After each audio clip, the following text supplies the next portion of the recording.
Assalamualaikum warahmatullahi wabarakatuh.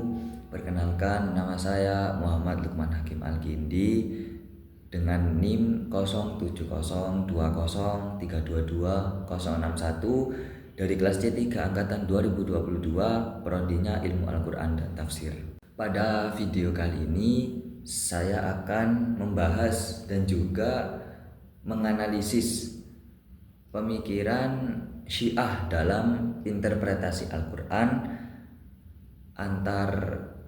antara dua tokoh Syiah, yang mana fokus kajian dalam video saya kali ini adalah tafsir Al-Qumi dan juga tafsir At-Tabarsi.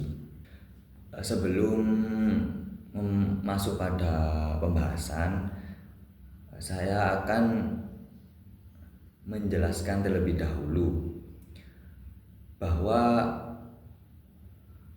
Al-Qumi adalah seorang tokoh Syiah yang bersifat ekstrim, sedangkan At-Tabarsi adalah tokoh Syiah yang bersifat moderat.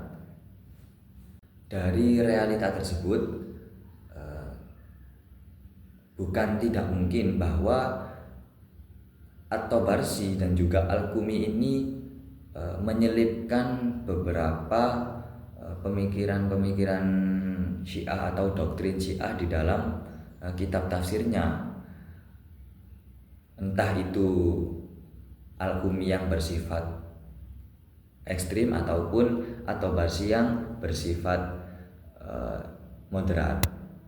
Adapun ayat Al-Qur'an yang dikaji dalam pembahasan kali ini, terdapat dua ayat yang berbeda dari dua kitab tafsir yang berbeda juga.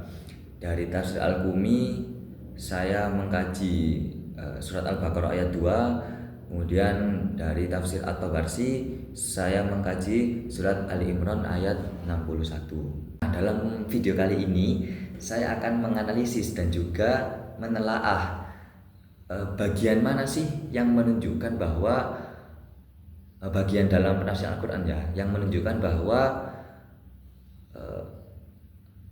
Ibrahim Al-Qumi ini bersifat ekstrim, Syiah yang ekstrim, dan juga bagian interpretasi yang mana sih yang menunjukkan bahwa At-Tabarsi ini merupakan tokoh Syiah yang bersifat moderat. Sebelum memasuki bagian telaah atau bagian analisis, berikut saya tampilkan dalam video ini kedua ayat yang akan dikaji. Pada ayat ini, tolong teman-teman fokus pada lafadz Alkitab. Sedangkan pada ayat ini, tolong teman-teman fokus pada lafadz abna'ana, nisa'ana, dan anfusana. Pada tafsir Al-Qumi di surat Al-Baqarah ayat 2 itu yang berbunyi dzalikal kitabul la raiba fi, Ibrahim Al-Qumi itu menafsirkan Alkitab, dzalikal kitab. Alkitabnya itu ditafsirkan oleh Al-Qumi sebagai Khalifah Ali.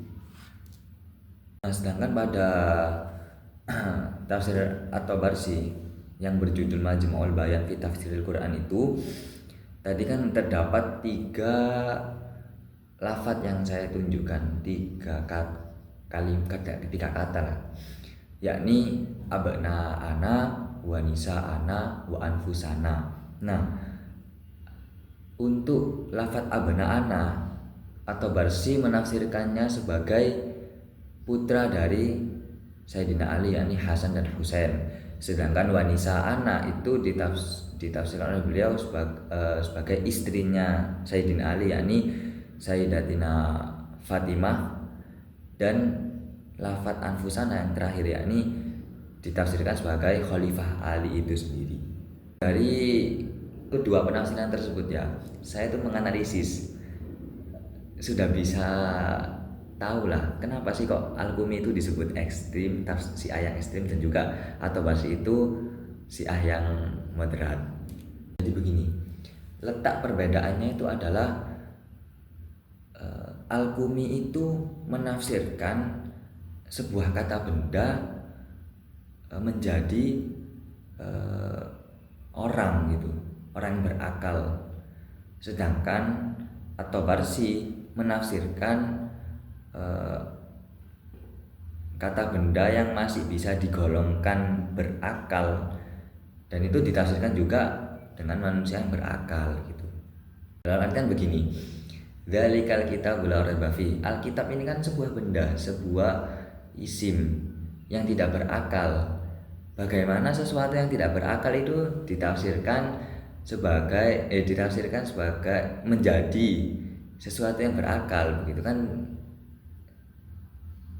Tidak logis lah kan. Atau Barsi yang ditafsirkan sebagai Ali, terus Fatimah, dan juga Hasan Husain itu kan lafadz-lafadz yang masih bisa digolongkan sebagai akil lah, sebagai orang yang berakal, seperti abna ana, wanisa ana, wa anfusana. Ini kan ketiga lafadz ini tuh masih nyambung lah, masih relevan dengan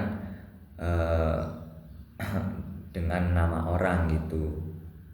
Dari situ sudah bisa terlihat bagaimana perbedaan pandangan Syiah dari kedua mufasir ini. Mungkin cukup sekian dari saya.